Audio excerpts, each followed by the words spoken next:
إن الحمد لله نحمده ونستعينه ونؤمن به ونتوكل عليه ونعوذ بالله من شرور أنفسنا ومن سيئات أعمالنا من يهده الله فلا مضل له ومن يضلله فلا هادي له وأشهد أن لا إله إلا الله وحده لا شريك له وأشهد أن محمدا عبده ورسوله أرسله بالهدى ودين الحق ليظهره على الدين كله ولو كره المشركون اللهم صل على محمد وعلى آل محمد كما صليت على إبراهيم وعلى آل إبراهيم وبارك على محمد وعلى آل محمد كما باركت على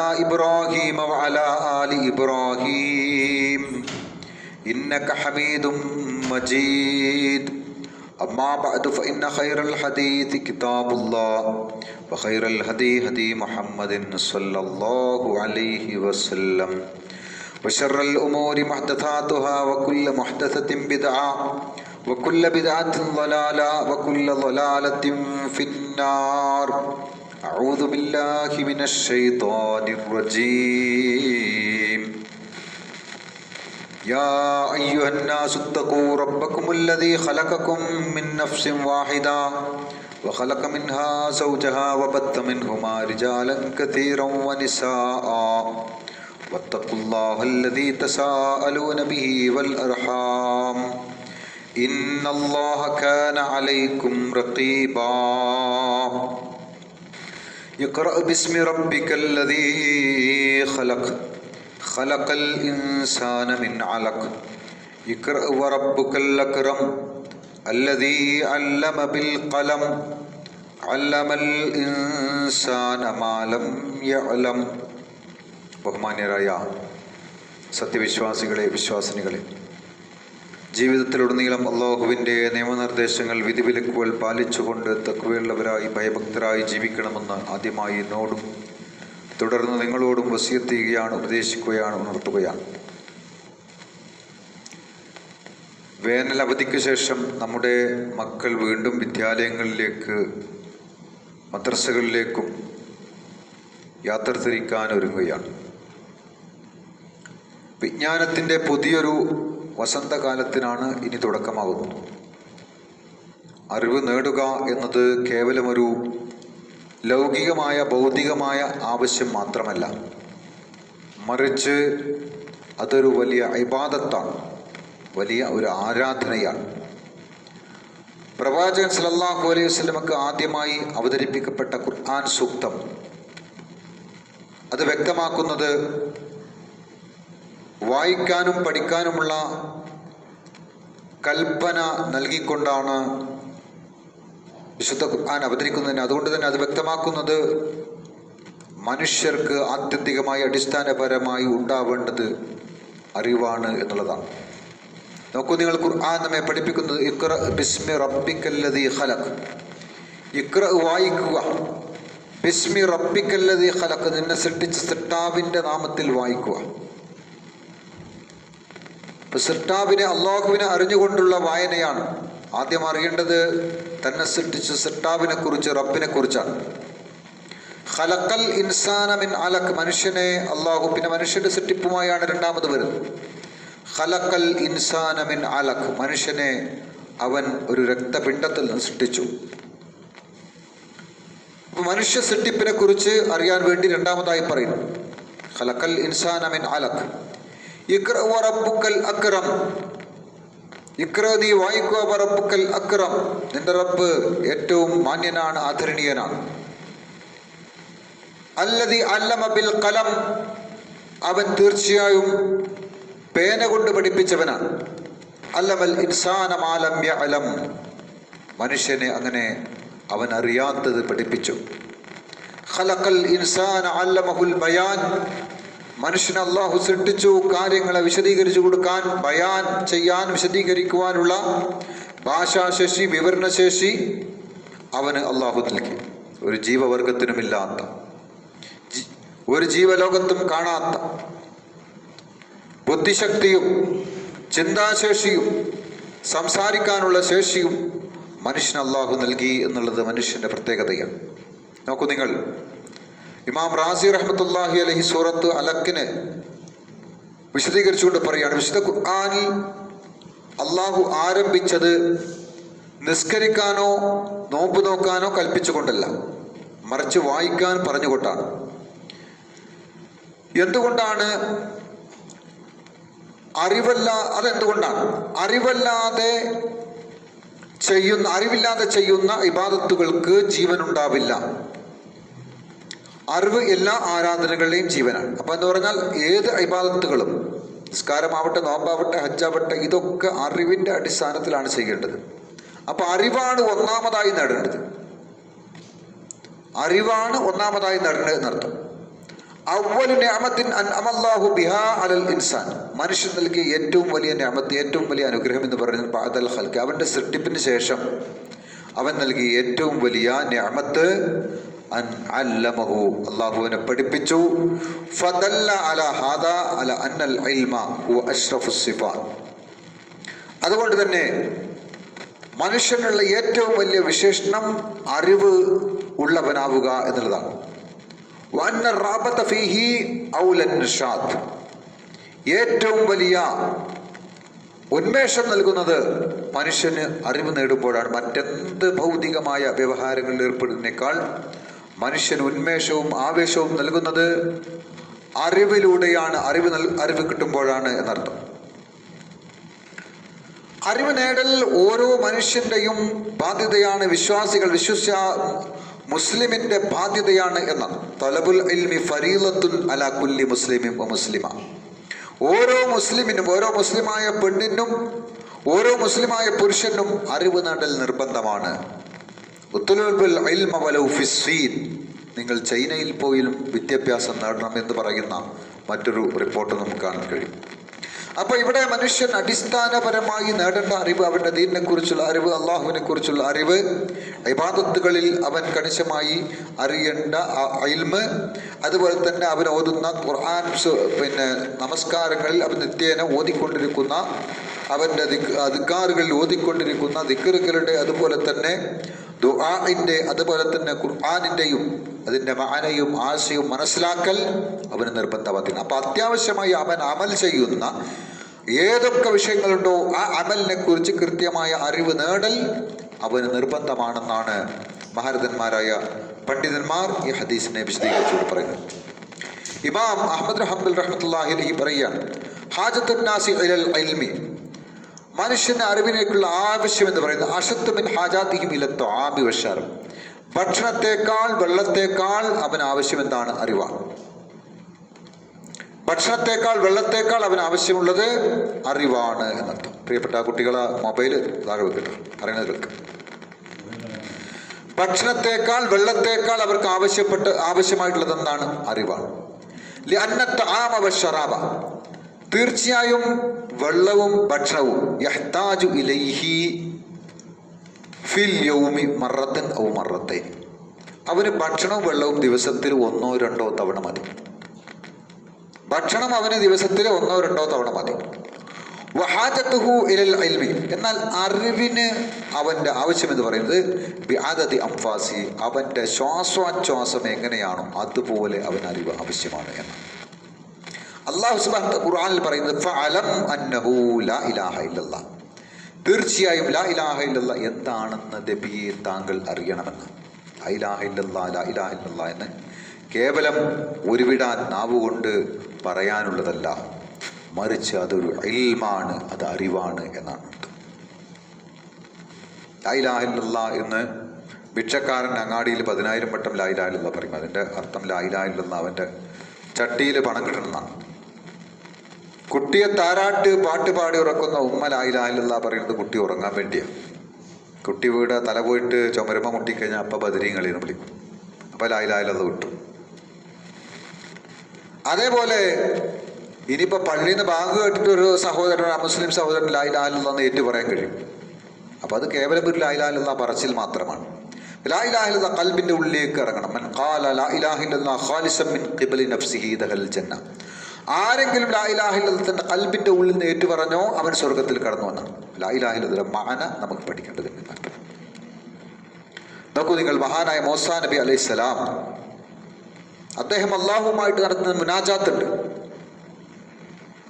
യാ റബ്ബി അല്ലിംനി ബികലിമാത്തിൻ അദ്കുറുക വഅദൂക ബിഹി. അല്ലാഹുവേ എനിക്കൊരു കലിമത്ത് പഠിപ്പിച്ചിട്ടുണ്ട്. അദ്കുറുക നിന്നെ എപ്പോഴും ഓർക്കാൻ വേണ്ടി, വഅദൂക ബിഹി ആ കലിമത്ത് കൊണ്ട് ആ കലിമത്തിനെ വസീലയാക്കിയിട്ട് നിന്നോട് തേടാൻ വേണ്ടി, വഅദൂക ബിഹി അതുകൊണ്ട് തേടാൻ വേണ്ടി എന്നാണ്. അപ്പൊ വസീല ഇസ്ലാമിൽ ഉണ്ടെന്ന് കൂടി ഇവിടെ കിട്ടി. അപ്പൊ അള്ളാഹ് മറുപടി പറയാണ്, ഖുൽ യാ മൂസാ ലാ ഇലാഹ ഇല്ലല്ലാഹ്, മൂസാ ലാ ഇലാഹ ഇല്ലല്ലാഹ് പറഞ്ഞോ. അപ്പൊ മൂസാ നബി യാ റബ്ബി കുല്ലു ഇബാദി യഖൂലുന ഹാദാ, എല്ലാ അടിമകളും ഈ ലാ ഇലാഹ ഇല്ലല്ലാഹ് പറയുന്നുണ്ടല്ലോ, എല്ലാവരും പറയുന്ന ഈ ലാ ഇലാഹ ഇല്ലല്ലാഹ് തന്നെയാണോ എനിക്കും, ഞാൻ അതല്ല ഉദ്ദേശിച്ചത് എന്നാണ് മൂസാ നബി പറയുന്നത്. അപ്പൊ അള്ളാഹ് മറുപടി പറയാണ്, യാ മൂസാ ലൗ അന്ന സമാവാതി സബ്അ വൽ അർളി സബ്അ ഫീ കിഫത്തിൻ, ആകാശഭൂമികൾ മുഴുവൻ ഒരു തട്ടിലും വലാ ഇലാഹ ഇല്ലല്ലാഹ് ഫീ കിഫത്തിൻ ലാ ഇലാഹ ഇല്ലല്ലാഹ് മറ്റൊരു തട്ടിലുമാണെങ്കിൽ ലമാലത്ത് ബിഹിന്ന ലാ ഇലാഹ ഇല്ലല്ലാഹ്, ലാ ഇലാഹ ഇല്ലല്ലാഹ് തട്ട് കനം തൂങ്ങും. അതാണ് ലാ ഇലാഹ ഇല്ലല്ലാഹ്. അപ്പൊ ലാ ഇലാഹ ഇല്ലല്ലാഹ് ഒരു ഇൽമാണ്. നോക്കൂ നിങ്ങൾ, ഇമാം ബുഖാരി തന്റെ സ്വഹീഹിൽ ഒരു അധ്യായത്തിന് നൽകിയിരിക്കുന്ന പേര് ബാബു അൽ ബാബ് എന്ന് പറഞ്ഞ അധ്യായമാണ്. ബാബുൽ ഇൽമി ഖബ്ലൽ ഖൗലി വൽ അമൽ, പറയുന്നതിന് മുമ്പും അതുപോലെ തന്നെ പ്രവർത്തിക്കുന്നതിന് മുമ്പും അറിവ് നേടുക എന്നാണ് അദ്ദേഹത്തിന്റെ പേര്. ലിഖൗലില്ലാഹി തആല, അല്ലാഹു തആല പറഞ്ഞിട്ടുണ്ട്, ഫഅലം അന്നഹു ലാ ഇലാഹ ഇല്ലല്ലാഹ്, നിങ്ങൾ ലാ ഇലാഹ ഇല്ലല്ലാഹ് എന്താണെന്ന് അറിയണം. ഫബദഅ ബിൽ ഇൽമി, അങ്ങനെ അല്ലാഹു സുബ്ഹാനഹു വ തആല ഇൽമു കൊണ്ട് ആരംഭിച്ചിട്ടുണ്ട്. അതുകൊണ്ട് ഇൽമു നേടുക എന്നുള്ളത് ഒരു വിശ്വാസിയുടെ ബാധ്യതയാണ്. ലാ ഇലാഹ ഇല്ലല്ലാഹ് മുതൽ അവൻ ഇൽമു നേടണം എന്നർത്ഥം. ഇനി ഇൽമു കിട്ടുന്ന ഒരു വ്യക്തിയെ സംബന്ധിച്ചിടത്തോളം അവന്റെ പദവികൾ ഉയർത്തപ്പെടുന്നു എന്നാണ്. യർഫഉല്ലാഹു അല്ലദീന ആമനൂ മിൻകും വല്ലദീന ഊത്തുൽ ഇൽമ ദറജാത്ത്. യർഫഉല്ലാഹു, അല്ലാഹു ഉയർത്തുന്നു, അല്ലദീന ആമനൂ മിൻകും നിങ്ങൾ വിശ്വസിച്ചവരെ അല്ലാഹു ഉയർത്തുന്നു, വല്ലദീന ഊത്തുൽ ഇൽമ ദറജാത്ത് ഇൽമ നൽകപ്പെട്ടവരെയും അല്ലാഹു അവരുടെ പദവികളെ ഉയർത്തുന്നു. ദുനിയാവിലും ഉയർത്തുന്നു, ആഖിറത്തിലും ഉയർത്തുന്നു. ബദർ യുദ്ധത്തില് തടവുകാരെ പിടിക്കപ്പെട്ട സമയത്ത് അവർക്ക് മോചനം കിട്ടണം. മോചനദ്രവ്യമായിട്ട് അള്ളാഹു റസൂൽ നിശ്ചയിച്ചത് മദീനയിലുള്ള ഓരോ 10 കുട്ടിക്കും എഴുതാനും വായിക്കാനുമുള്ള അറിവ് പഠിപ്പിച്ചു കൊടുക്കാനാണ്. ഇപ്പം എഴുതാനും വായിക്കാനും അറിയലാണ്. ഇന്നത്തെ ഇപ്പോൾ കുട്ടികളെ സംബന്ധിച്ചിടത്തോളം അവർ കേട്ട് പഠിക്കലാണ്. മൊബൈലിൽ കേട്ട് പഠിക്കുക, ബാക്കി യൂട്യൂബ് കേട്ട് പഠിക്കുക, അങ്ങനെ കേട്ട് പഠിക്കലല്ല അറിവ്. യഥാർത്ഥത്തിൽ എഴുതാനും വായിക്കാനും കഴിയുക, അതാണ് ബേസിക്. സംസാരം വേണം, അത് കേട്ടറിയണം, കേട്ടറിവുണ്ട്. ആ അറിവിൻ്റെ ഏറ്റവും അടിത്തറയാണ് എഴുതാനും വായിക്കാനും അറിയാന്നുള്ളത്. ആ അറിവാണ് നബി സല്ലല്ലാഹു അലൈഹി വസല്ലമ ബദർ യുദ്ധത്തിലെ തടവുകാരോട് അവർക്ക് മോചനദ്രവ്യമായി നിശ്ചയിച്ചത് എന്നത്. ഇപ്പൊ മതപഠനവും ഭൗതിക വിദ്യാഭ്യാസവും അത് രണ്ടും നേടണം. ഇസ്ലാം ഭൗതിക വിദ്യയെന്നോ ആത്മീയ വിദ്യയെന്നോ അറിവുകളെ വേർതിരിച്ച് കാണുന്നില്ല. രണ്ടും പരസ്പരം പൂരകങ്ങളാണ്. ലൗകികമായ അറിവുകൾ ഈ ദുനിയാവിലെ ജീവിതം സുഗമമാക്കുമ്പോൾ മതപരമായ അറിവ് പരലോക ജീവിതത്തെ ധന്യമാക്കുന്നു, പ്രകാശപൂരിതമാക്കുന്നു. അപ്പൊ ഈ ഭൗതിക ജീവിതത്തിൽ നമുക്ക് സമാധാനവും സന്തോഷവും കിട്ടണം, അതുപോലെ തന്നെ സാമ്പത്തികമായ അഭിവൃദ്ധിയൊക്കെ നേടണം, അതിന് ഭൗതികമായ അറിവ് നേടണം. പക്ഷേ പരലോകത്ത് മോക്ഷം കിട്ടാൻ ആത്മീയമായ അറിവ്. അപ്പൊ രണ്ടറിവും നേടാൻ തന്നെയാണ് ഇസ്ലാം പ്രോത്സാഹിപ്പിക്കുന്നത്. എത്ര ഇരു കണ്ണുകളും ഉള്ളവന് കാഴ്ച എങ്ങനെയാണോ പൂർണ്ണമാകുന്നത് അതുപോലെ ഭൗതികമായ പരിജ്ഞാനവും ഉഹ്റവിയായ പരിജ്ഞാനവും ആത്മീയവും ഭൗതികവുമായ അറിവ് രണ്ട് കണ്ണുകളെ പോലെയാണ് എന്നാണ് പണ്ഡിതന്മാർ പറയുന്നത്. അതുകൊണ്ടാണ് നമ്മൾ ദുആയിൽ റബ്ബന ആതിന ഫിദ്ദുനിയ ഹസന വഫിൽ ആഖിറത്തി ഹസനത്തൻ വഖിനാ അദാബൻ, അല്ലാഹുവേ ദുനിയാവിൽ എനിക്ക് ഹസനത്ത് നൽകണം, വഫിൽ ആഖിറത്തി ഹസനത്തൻ ആഖിറത്തിലും എനിക്ക് നീ നന്മ നൽകണം, വഖിനാ അദാബന്നാർ നരകത്തിൽ നിന്ന് രക്ഷിക്കുകയും ചെയ്യണം ദുആ ചെയ്യും. അപ്പൊ ദുനിയാവിലും ഖൈറ് വേണം, ആഖിറത്തിലും ഖൈറ്. ദുനിയാവിന്റെ അറിവ് നേടണം, ആഖിറത്തിന്റെ അറിവും നേടണം എന്നർത്ഥം. അപ്പൊ ദുനിയാവിന്റെ അറിവിന് നമ്മൾ അമിത പ്രാധാന്യം നൽകൽ അത് പാടില്ല. ആഖിറത്തിൻ്റെ അറിവിന് പ്രാധാന്യം നൽകണം. അതോടൊപ്പം ദുനിയാവ് നമ്മുടെ ജീവിതം ആയിഷത്താണ്, നമ്മുടെ വയറ്റിപ്പഴപ്പിന് വേണ്ടിയാണ്. ആ വയറ്റിപ്പഴപ്പിന് വേണ്ടിയുള്ള അറിവ് നമ്മൾ നേടണം എന്നർത്ഥം. നമ്മൾ സാധാരണ പറയാറുണ്ടൊരു ഉദാഹരണം.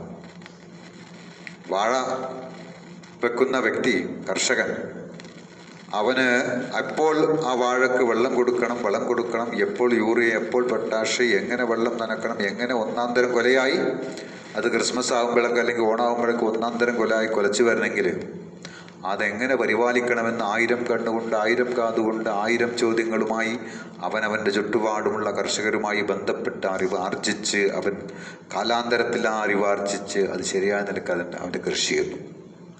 അപ്പോൾ ഭൗതിക ജീവിതത്തിൽ, ഭൗതികമായ കാര്യത്തിൽ അവൻ 1000 കണ്ണാണ്. പക്ഷെ ആഖിറത്തിൻ്റെ കാര്യത്തിലോ ഹക്കും ബാത്തിലും അറിയാൻ അതിനും ഈ കണ്ണ് നമ്മൾ ഉപയോഗിക്കണം എന്നർത്ഥം. വലാ തഖ്ഫു മാ ലൈസ ലക ബിഹി ഇൽമ, നിനക്കറിവില്ലാത്തൊരു വിഷയത്തിൽ നീ നിലപാട് സ്വീകരിക്കരുത്.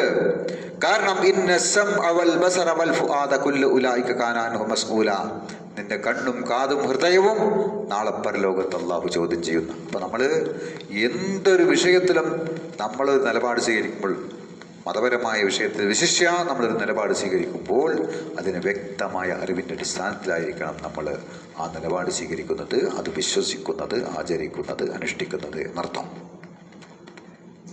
അത് ദുനിയാവിൻ്റെ വിഷയത്തിലും ബാധകമാണ്. ഏതെങ്കിലും ഒരാളുകൾ എന്തെങ്കിലും ഒന്ന് പറഞ്ഞു വരുമ്പോഴൊക്കെ അത് കണ്ണടച്ച് സ്വീകരിക്കാൻ പാടില്ല. അതിൻ്റെ അപ്പുറം ഇപ്പുറം അറിയേണ്ടതുണ്ട്. അങ്ങനെ നമ്മൾ ഹക്കും ബാത്തിലും അറിഞ്ഞുകൊണ്ടാണ് ആഖിറത്തിന്റെ വിഷയത്തിലും ഭൗതിക വിഷയത്തിലും നിലപാട് സ്വീകരിക്കേണ്ടത് എന്നർത്ഥം. ഇനി നോക്കൂ നിങ്ങൾ, ഇമാം ഷാഫി റഹ്മത്തുള്ളാഹി അലൈഹി വ്യക്തമാക്കുകയാണ്, ലാ അഅലമു ഇൽമൻ ബഅദൽ ഹലാലി വൽ ഹറാമി അൻബല മിന അത്വീബ്, ഹലാലിനും ഹറാമിനും ശേഷമുള്ള ഏറ്റവും നല്ല അറിവ് എന്ന് പറയുന്നത് തിബ്, വൈദ്യശാസ്ത്രത്തിൻ്റെ അറിവാണെന്നർത്ഥം. അപ്പം മനുഷ്യനെ സംബന്ധിച്ചിടത്തോളം മനുഷ്യൻ്റെ ആരോഗ്യവുമായി ബന്ധപ്പെട്ടുള്ള അറിവാണ് ആഖിറത്തിൻ്റെ അറിവിന് ശേഷം ഏറ്റവും വലിയ അറിവ്. പിന്നെ അതിൻ്റെ ഘട്ടഘട്ടമായി വരും. അപ്പോൾ നമ്മൾ മെഡിസിന് എന്ന് പറഞ്ഞാൽ മനുഷ്യൻ്റെ ശരീരശാസ്ത്രവുമായി ബന്ധപ്പെട്ട അറിവ്, മനുഷ്യൻ്റെ നിലനിൽപ്പുമായി ബന്ധപ്പെട്ടാണല്ലോ. അവൻ്റെ ആരോഗ്യം, അവൻ്റെ ഭക്ഷണം, അതെങ്ങനെ ശാസ്ത്രീയമായി ഭക്ഷണം കഴിക്കാം. 40 വയസ്സാകുമ്പോഴൊക്കെ 45 വയസ്സാകുമ്പോഴൊക്കെ അവർ ഷുഗറായി, പ്രഷറായി, രോഗിയായി, ഒന്നിനും പറ്റാത്തവനായി മാറരുത്. അപ്പോൾ ഭൗതികമായ അറിവ് നേടുക അത് ഡോക്ടർമാർക്ക് മാത്രം ബാധകമായിട്ടുള്ളതല്ല. നമ്മുടെ ആരോഗ്യം നിലനിർത്താൻ വേണ്ടിയിട്ടുള്ള അറിവ് അത് ചെറുപ്പം മുതൽ നമ്മുടെ കുട്ടികൾക്ക് കൊടുക്കുന്നത് പോലെ തന്നെ നമ്മളും ആർജിക്കണം. അങ്ങനെ നമ്മൾ ആരോഗ്യവാന്മാരാവണം. സൂമൂത്ത സിഹു എന്ന് മറ്റൊരു റിപ്പോർട്ടിൽ കാണാം. നോമ്പുമായി ബന്ധപ്പെട്ട് നിങ്ങൾ നോമ്പനുഷ്ഠിക്കൂ, ആരോഗ്യവാന്മാരാവുന്നു. അപ്പോൾ അവിടെ ഭക്ഷണം കൊടുക്കുമ്പോൾ നേരത്തെ പറഞ്ഞല്ലോ 1 or 2 തവണ അവന് ഭക്ഷണം ദിവസത്തിൽ മതി എന്ന് പറഞ്ഞല്ലോ. അപ്പോൾ ഭക്ഷണം നമ്മൾ കുറക്കുകയും അതുപോലെ തന്നെ പ്രോട്ടീൻ അടങ്ങിയ ഭക്ഷണം കഴിക്കുകയും ചെയ്യുക, അതിനെ സംബന്ധിച്ചുള്ള അറിവ് നേടുക, ആ അറിവനുസരിച്ച് നമ്മൾ അമൽ ചെയ്യുക, അതുപോലെ തന്നെ വ്യായാമമൊക്കെ പതിവാക്കുക. അങ്ങനെ നമ്മുടെ ശരീരത്തെ സംബന്ധിച്ചുള്ള അറിവ് നേടി ആരോഗ്യവാന്മാരാവുക എന്നുള്ളതും മനുഷ്യരെ സംബന്ധിച്ചിടത്തോളം വളരെ പ്രധാനമാണ് എന്നർത്ഥം. മഹാനായ ഇമാം ഷാഫി റഹ്മത്തുള്ളാഹി അലൈഹി അറിവിനുള്ള 6 മാനദണ്ഡങ്ങൾ പറയുന്നു. അഖീലൻ തനാലുൽ ഇൽമ ഇല്ലാ ബിസിത്തത്തിൻ, കൂട്ടുകാരാ നിനക്ക് അറിവ് കിട്ടുകയില്ല 6 കാര്യങ്ങൾ കൊണ്ടല്ലാതെ. സഉംബിക അൻ തഫ്സീലിഹാ ബി ബയാനി, ഞാൻ നിനക്ക് വിശദീകരിച്ചു തരാം, വിവരിച്ചു തരാം. ദകാഉൻ വഹിർസും വജ്തിഹാദും വബുൽഅതുൻ, ദകാ ബുദ്ധിശക്തി വേണം. വഹിർസ് രണ്ടാമത് വേണ്ടത് ആർത്തിയാണ്, അറിവിനോടുള്ള ആർത്തി വേണം. നേടണം എന്നുള്ള ഒരു ആർത്തി ഉണ്ടല്ലോ, അത് വേണം. വിദ്യാർത്ഥി എന്ന് പറഞ്ഞാൽ വിദ്യയോട് ആർത്തിയുള്ളവനാണ്. പലതിനോട് നമുക്ക് ആർത്തി ഉണ്ട്, പക്ഷെ അറിവിനോടാണ് ആർത്തി വേണ്ടത് എന്നാണ് ഇമാം ഷാഫി പറയുന്നത്. വജ്തിഹാദ് കഠിന പരിശ്രമമാണ്. വബുൽഅത്തുൻ അത് നേടിയേ ഞാൻ അടങ്ങൂ എന്നുള്ള ഒരു നിശ്ചയദാർഢ്യമാണ്. വസഹബത്ത് ഉസ്താദിൻ ഒരു ഗുരുനാഥൻ്റെ സഹവാസമാണ്, ഗുരുവാണ്. ഇപ്പോൾ ഗുരു യൂട്യൂബും അതുപോലെ തന്നെ ഗൂഗിളും ജെമിനിയും ChatGPT ഒക്കെ ഉണ്ട്. അതിനെ ഗുരുവായി കാണുന്ന, അതൊക്കെ ഗുരുവായി കണ്ടുകൊണ്ട് തന്നെ നമുക്ക് അറിവ് നേടാം. പക്ഷെ അതിൻ്റെത് ശരിയായ രൂപത്തിൽ അതിന് വിനിയോഗിക്കണം എന്നർത്ഥം. പക്ഷെ ഒരു ഗുരു എന്ന് പറഞ്ഞാൽ ഗുരുമുഖത്തുള്ള അറിവ് എന്ന് പറയുമ്പോൾ അദബ്, അച്ചടക്കം, അതേപോലെ തന്നെ കൃത്യനിഷ്ഠ, ബഹുമാനം, ഇങ്ങനെയുള്ള തിരിച്ചറിവ്. ആ തിരിച്ചറിവിലൂടെ അറിവ് നേടുമ്പോഴാണ് യഥാർത്ഥത്തിൽ ഒരാൾ അറിവാളനാവുന്നത് എന്നർത്ഥം. അപ്പോൾ ഒരു ഗുരുവിൻ്റെ മുഖത്തു നിന്നുള്ള അറിവ് വേണം. ദീർഘമായ ഒരു കാലഘട്ടം, പെട്ടെന്നാണ് കിട്ടിപ്പോണം, എല്ലാം കൂടി പെട്ടെന്ന് നേടണം എന്നുള്ള തൂലുസമാൻ, ഒരു ദീർഘമായ കാലഘട്ടം. ഏതൊരു വിഷയം, ഏതൊരു സബ്ജക്റ്റ് പഠിക്കുമ്പോഴും അതിനൊരു ദീർഘമായ കാലഘട്ടം ഉണ്ട്. 4 കൊല്ലം അല്ലെങ്കിൽ 5 കൊല്ലം. ആ കാലഘട്ടം അല്ലെങ്കിൽ ഇത്ര സെമസ്റ്റർ എന്ന് പറയുമല്ലോ, ആ കാലഘട്ടം പൂർത്തിയാക്കി അത് ശരിയായ നിലക്ക് വിനിയോഗിച്ച് പൂർത്തിയാക്കാൻ കഴിയണം. 5 കൊല്ലം അല്ലെങ്കിൽ 10 കൊല്ലം ഒരു കോഴ്സിന് പോയിട്ട് ആ കാലഘട്ടം അങ്ങനെ കളഞ്ഞു കുളിച്ച് വല്ല തോന്നിയവാസമായിട്ട് പോയിട്ട് 5 കൊല്ലം പഠിച്ചു 10 കൊല്ലം പഠിച്ചു എന്ന് പറഞ്ഞുകൊണ്ടായില്ല. അപ്പോൾ അത് ശരിയായ നിലക്ക് വിനിയോഗിച്ചാൽ 5 കൊല്ലം ഈ സ്ഥാപനത്തിൽ തന്നെ ഈ പറഞ്ഞ ഒരു ഉദാഹരണം പറയാറുണ്ട്. സാധാരണ 10 കൊല്ലമായി ആ സ്ഥാപനത്തിൽ വലിയ മെഡിസിൻ പഠിപ്പിക്കുന്ന സ്ഥാപനം, ആ സ്ഥാപനത്തിൽ 10 കൊല്ലമായി 15 കൊല്ലമായി ഒരു പിയൂണ് വർക്ക് ചെയ്യണം. അവന് വല്ല അറിവും കിട്ടുന്നുണ്ടോ? അപ്പോൾ അത് പഠിക്കേണ്ട രൂപത്തിൽ പഠിച്ച് അറിവ് നേടാൻ വേണ്ടി ആ സ്ഥാപനത്തിൽ പോയി പഠിക്കുന്ന ആളുകളാണെങ്കിൽ അതിന് ശരിയായ നിലയ്ക്ക് വിനിയോഗിച്ചുകൊണ്ട് അറിവാർജിക്കാൻ വേണ്ടി നമ്മൾ സന്നദ്ധരാവണം. അങ്ങനെ അറിവിൻ്റെ എല്ലാ മേഖലയും അന്വേഷിക്കുകയും കണ്ടെത്തുകയും പഠിക്കുകയും ചെയ്യാനും സർവോപരി അള്ളാഹുവിനോടുള്ള ദുആയും വേണം. റബ്ബി സിദ്നി ഇൽമാ, നബിയോട് പറയുന്നത് വഖുർ റബ്ബി സിദ്നി ഇൽമാ, അള്ളാഹുവേ എനിക്ക് നീ അറിവ് വർദ്ധിപ്പിച്ച് തരണമേ എന്ന ദുആ. മറ്റൊരു ദുആ ഉണ്ട്, റബ്ബി സിദ്നി ഇൽമൻ വഹിൽമൻ, റബ്ബേ എനിക്ക് നീ അറിവ് ഇൽമൻ വഹിൽമൻ, വിവേകം, വഫഹ്മൻ ബുദ്ധിശക്തി, വഅഖലൻ വഫഹ്മൻ നന്നായി ഗ്രഹിക്കാനുള്ള ഗ്രാണശക്തി, വഅഖലൻ ബുദ്ധിശക്തി, വഅദബൻ അച്ചടക്കം, കാമിലാത് പരിപൂർണമാക്കി തരണമേന്നാണ് ഒക്കെ മുൻഗാമികൾ ദുആകൾ. അങ്ങനെ ദുആ നമ്മുടെ ജീവിതത്തിൽ കൊണ്ടുവരികയും ജീവിതത്തെ അച്ചടക്കത്തോടുകൂടി ജീവിതത്തെ മുന്നോട്ട് കൊണ്ടുപോവുകയും അങ്ങനെ നമ്മൾ അറിയിപ്പിക്കാൻ വേണ്ടി തീരുമാനിക്കുകയും ചെയ്താൽ നമുക്കതൊരു ബോറടിയും ഒരു മുഷിപ്പും ആ വിഷയത്തിൽ ഉണ്ടാവില്ല. അങ്ങനെ അള്ളാഹുവിനോടുള്ള ദീനിനോടുള്ള പ്രതിബദ്ധതയോടൊപ്പം തന്നെ ഭൗതികമായ അറിവ് നേടാൻ വേണ്ടി നമ്മൾ പരിശ്രമിക്കുക. അള്ളാഹു സുബ്ഹാനഹു വ തആല അനുഗ്രഹിക്കുമാറാവട്ടെ.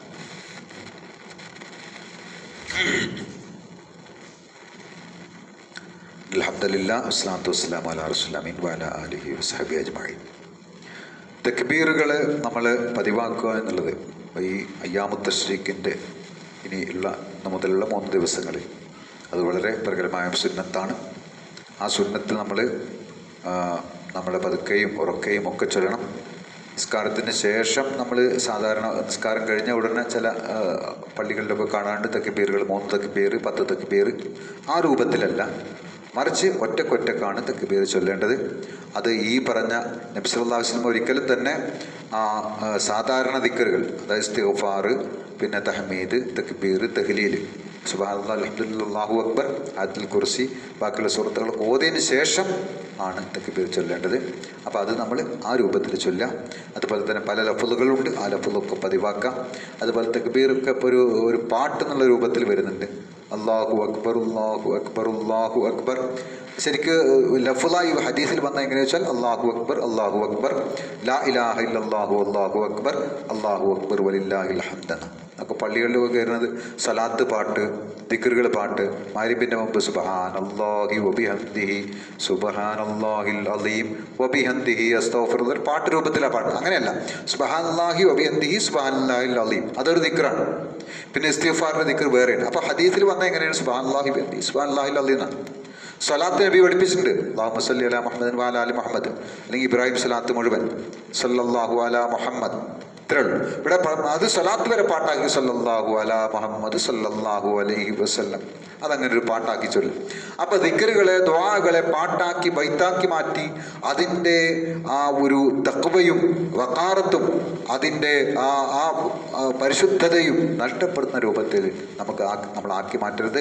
ശരിയായ രൂപത്തിൽ അതൊക്കെ നമ്മൾ നിർവഹിക്കുക. അല്ലാഹു സുബ്ഹാനഹു വ തആല അനുഗ്രഹിക്കുമാറാവട്ടെ. അല്ലാഹുമ്മ ഗഫിർ ലിൽ മുഅ്മിനീന വൽ മുഅ്മിനാത്ത് വൽ മുസ്ലിമീന വൽ മുസ്ലിമാത്ത്. അല്ലാഹുമ്മ ഗഫിർ ലിൽ മുഅ്മിനീന വൽ മുഅ്മിനാത്ത് വൽ മുസ്ലിമീന വൽ മുസ്ലിമാത്ത്. അല്ലാഹുമ്മ അജിർനാ മിനൻ നാർ, അല്ലാഹുമ്മ അജിർനാ മിനൻ നാർ, اللهم لا تشفقنا بالنار ولا تجعلنا من خطب النار وإنها بئس الدار وبئس المثوى وبئس القرار. ربنا اغفر لنا ولإخواننا الذين سبقونا بالإيمان ولا تجعل في قلوبنا غلا للذين آمنوا ربنا إنك رؤوف رحيم. آمين برحمتك يا أرحم الراحمين.